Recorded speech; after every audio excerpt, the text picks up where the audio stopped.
Hello traders, this is Bhuvaneshwaran.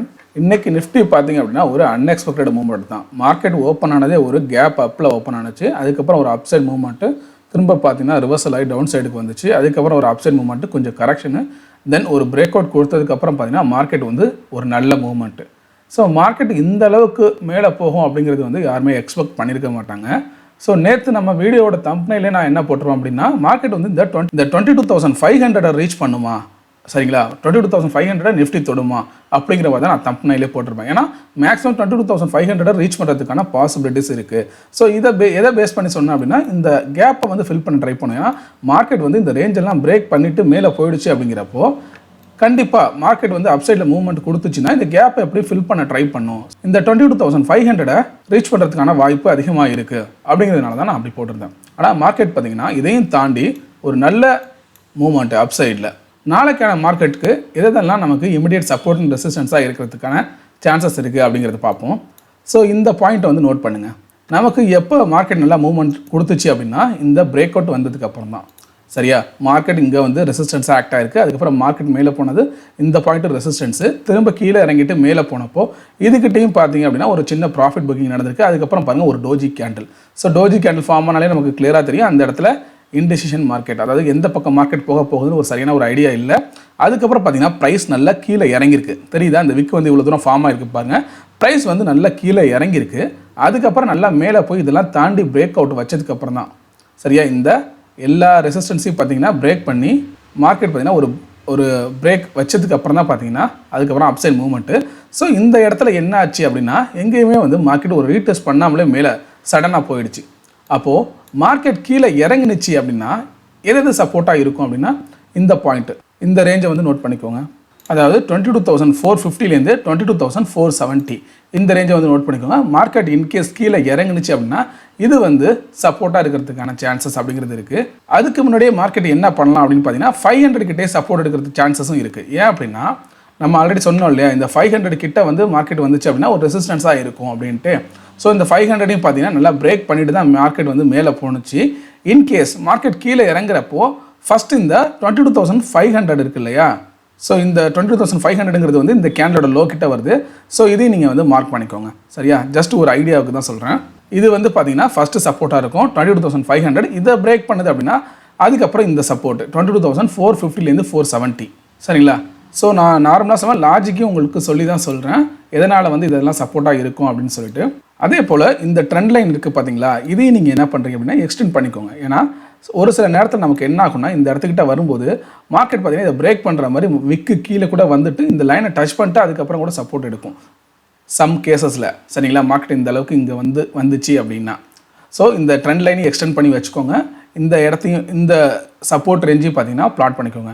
First ஒன்று market வந்து open ஆனிச்சு இந்த 22,500 கிட்ட அப்படின்னா இங்கே சப்போர்ட் எடுக்க சான்சஸ் இருக்குது.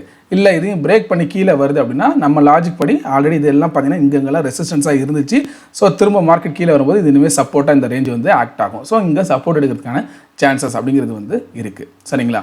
இதுக்கான ரெசிஸ்டன்ஸ் வந்து எதுவாக இருக்கும் அப்படின்னு பார்த்தீங்கன்னா ஃபஸ்ட்டு வந்து நம்ம ஆல்ரெடி சொன்ன மாதிரி இந்த டேவோட ஹை இதுதான் பார்த்தீங்கன்னா ஃபஸ்ட்டு ரெசிஸ்டன்ஸு. இதை மார்க் பண்ணிங்க 22,625 கிட்ட இருக்குது. அடுத்ததாக இதுக்கான மேஜர் ரெசிஸ்டன்ஸ் அப்படின்னு பார்த்தீங்கன்னா இந்த 22,700, சரிங்களா. ஸோ இதை ஏன் நான் மார்க் பண்ணுறேன் அதுக்கான ரீசன் சொல்கிறேன் பாருங்கள். ஸோ இந்த ரேஞ்சை பாருங்கள். ஸோ இதுக்கிட்ட அதாவது ஐ திங்க் கரெக்டாக 22,700ல் இந்த பாயிண்ட் வந்து நோட் பண்ணிக்கோங்க. இது கிட்டத்தட்ட 697 கிட்ட இருக்குது. ஆனால் 22,700னே நம்ம வச்சுக்கலாம். ஏன்னா மார்க்கெட் ஒவ்வொரு டைம் பாருங்கள் இந்த இடத்துல இது வந்து இங்கே ரெசிஸ்டன்ஸாக ஆக்ட் ஆகிருக்கு. அதுக்கப்புறம் இங்கே சப்போர்ட் எடுத்திருக்கு. அதுக்கப்புறம் பார்த்தீங்கன்னா இந்த இடத்துக்கிட்ட இதே ரேஞ்சுக்குள்ளே வந்து மார்க்கெட் ட்ராவல் ஆகிருக்கு, மேலே போயிருக்கு. தென் இந்த பிரேக் பண்ணதுக்கப்புறம் பார்த்தீங்கன்னா இந்த இடத்துல திரும்ப ரெசிஸ்டன்ஸ் ஆக்ட் ஆகிருக்கு. அதுக்கப்புறம் ஒரு பெரிய ஃபால், சரியா. அதே போல் இங்கே ஒரு ஸ்விங்கோட ஹையும் இருக்குது. அதனால் மார்க்கெட் வந்து இந்த டேவோட ஹையை வந்து பிரேக் பண்ணிச்சு. நாளைக்கு வந்து இந்த ஹையை பிரேக் பண்ணிச்சு, அதாவது 22,625 இந்த ரேஞ்சை வந்து பிரேக் பண்ணிச்சு அப்படின்னா ஃபர்தராக 22,700 வரைக்கும் போகிறதுக்கான சான்சஸ் அப்படிங்கிறது வந்து இருக்குது. ஸோ அப்போது நமக்கு ஃபஸ்ட்டு ரெசிஸ்டன்ஸ் அப்படிங்கிறது வந்து இந்த டேவோட ஹை. அதுக்கப்புறம் பார்த்தீங்கன்னா இதை பிரேக் பண்ணிச்சுன்னா 22,700 அப்படிங்கிறது வந்து நமக்கு அடுத்த ரெசிஸ்டன்ஸாக இருக்கும். சப்போர்ட் அப்படிங்கிறது வந்து ஃபஸ்ட்டு சப்போர்ட் 22,500, ரெண்டாவது சப்போர்ட் அப்படிங்கிறது வந்து இந்த 22,450லேருந்து 470. சரிங்களா? ஸோ இந்த லெவல்ஸ் எல்லாத்தையும் ப்ராப்பராக வந்து நோட் பண்ணிக்கோங்க. ஸோ இதில் உங்களோட வியூ ஏதாவது இருந்துச்சு அப்படின்னாலும் நம்ம கமெண்ட் செக்ஷனில் சொல்லுங்கள். ஏன்னா ஒவ்வொருத்தரும் ஒவ்வொரு விதமாக பார்த்தீங்கன்னா மார்க்கெட்டை அனலைஸ் பண்ணுவாங்க. ஒவ்வொருத்தவங்களோட ப்ரெடிக்ஷன் பார்த்தீங்கன்னா ஒவ்வொரு மாதிரி இருக்கும். ஸோ அதனால் நீங்களும் அனலைஸ் பண்ணி பாருங்கள். உங்களுக்கு வேறு ஏதாவது ஐடியா இதில் வந்து கிடைக்குதா அப்படிங்கிறதையும் நம்ம கமெண்ட் செக்ஷனில் வந்து ஷேர் பண்ணிக்கோங்க. இது மற்றவங்களுக்கும் பார்த்தீங்கன்னா யூஸ்ஃபுல்லாக இருக்கும். நெக்ஸ்ட்டு வீக்லி சிபிஆரை வந்து பிளாட் பண்ணி பார்க்கலாம். அது எந்த மாதிரி இருக்குன்னு பார்ப்போம்.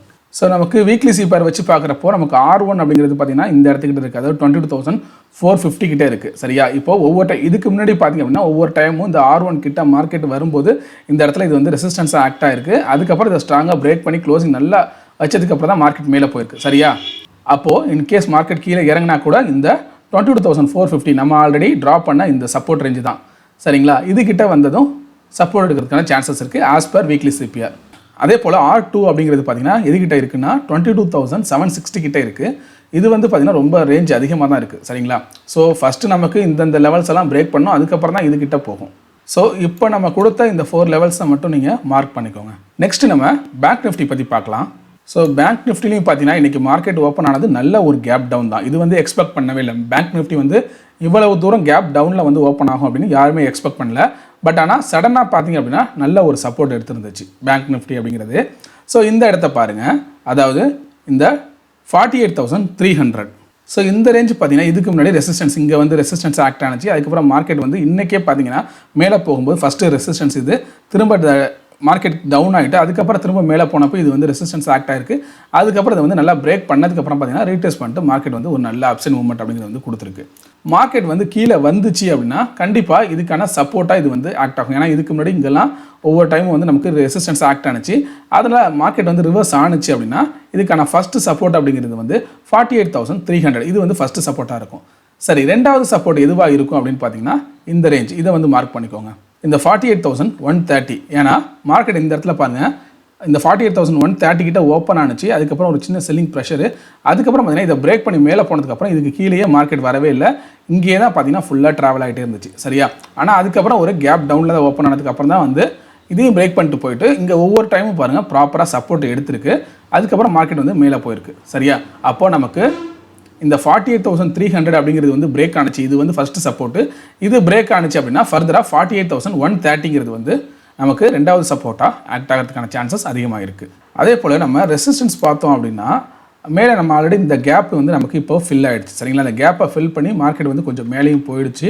அப்போ நமக்கு அடுத்த ரெசிஸ்டன்ஸ் எதுவாக இருக்கும் அப்படின்னு பார்த்தீங்கன்னா ஃபஸ்ட்டு வந்து இது வந்து இதுக்கு முன்னாடி சப்போர்ட்டாக இருந்தது தான் பிரேக் பண்ணி மார்க்கெட் மேலே போயிருக்கு. சரிங்களா?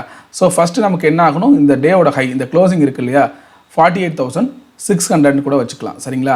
இந்த ரேஞ்சை வந்து நம்ம ஃபஸ்ட்டு ரெசிஸ்டன்ஸாக வச்சுக்கலாம். அதே போல் ரெண்டாவது ரெசிஸ்டன்ஸ் எதுவாக இருக்கும் அப்படின்னு பார்த்தீங்கன்னா இந்த ரேஞ்சை வந்து நோட் பண்ணுங்க. 48,000, அதாவது இதுக்கிட்ட, ஓகேவா? இந்த ஸ்விங் கிட்ட இதை வந்து நோட் பண்ணிக்கோங்க. அப்படி இல்லைனா நமக்கு இந்த ஸ்விங்கை கூட நம்ம வச்சுக்கலாம் 48,850. சரியா? இதை வந்து நோட் பண்ணிக்கோங்க. இது வந்து இதுக்கான அடுத்த ரெசிஸ்டன்ஸாக இருக்கலாம் 48,850. ஸோ இந்த லெவல்ஸ் எல்லாத்தையும் நீங்கள் ப்ராப்பராக நோட் பண்ணிக்கோங்க. நமக்கு இதெல்லாம் பார்த்தீங்கன்னா சப்போர்ட்டு, அப்புறம் இதெல்லாம் பார்த்தீங்கன்னா நமக்கு அடுத்தடுத்த ரெசிஸ்டன்ஸு. நெக்ஸ்ட் நம்ம வீக்லி சிபிஆரை வச்சு பார்க்கலாம். ஸோ நமக்கு வீக்லி சிபிஆரை வச்சு பார்க்குறப்போ நமக்கு R1க்கு மேலே தான் மார்க்கெட் வந்து ட்ரேட் ஆகிட்டு இருக்கு. சரிங்களா?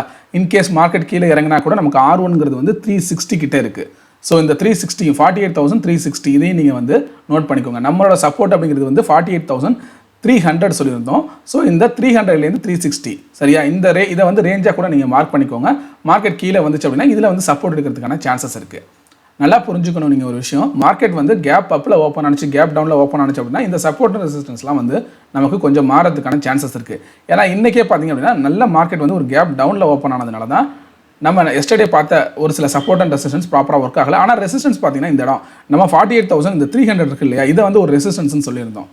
ஸோ அது போல் மார்க்கெட் வந்து பெரிய கேப் அப்லேயோ இல்லை கேப் டவுன்லேயோ ஓப்பன் ஆனிச்சு அப்படின்னா இந்த லெவல்ஸ் வந்து கொஞ்சம் முன்னும் பின்ன பார்த்தீங்கன்னா மாறுபடும். நமக்கு மோஸ்ட்லி சப்போர்ட்டுங்கிறது வந்து ரெசிஸ்டன்ஸாக மாறதுக்கான சான்சஸ் இருக்குது கேப் டவுனில் ஓப்பன் ஆனிச்சுன்னா. அதே போல் ஒரு கேப் அப்பில் ஓப்பன் ஆனிச்சு அப்படின்னா நமக்கு இந்த ரெசிஸ்டன்ஸ் வந்து சப்போர்ட்டாக ஆக்ட் ஆகிறதுக்கான சான்சஸும் இருக்குது. ஸோ கேப் அப் கேப் டவுனை பொறுத்து உங்களோட அந்த செட்டப் அப்படிங்கிறத வந்து நீங்கள் கொஞ்சம் சேஞ்ச் பண்ணிக்கோங்க. ஸோ இந்த வீடியோ உங்களுக்கு பிடிச்சிச்சு அப்படின்னா லைக் பண்ணுங்கள், உங்கள் ஃப்ரெண்ட்ஸ்க்கும் ஷேர் பண்ணுங்கள். உங்களுக்கு ஏதாவது சந்தேகங்கள் இருந்தால் கமெண்ட் பண்ணுங்கள். மறக்காமல் சப்ஸ்கிரைப் பண்ணுங்கள். தேங்க்யூ.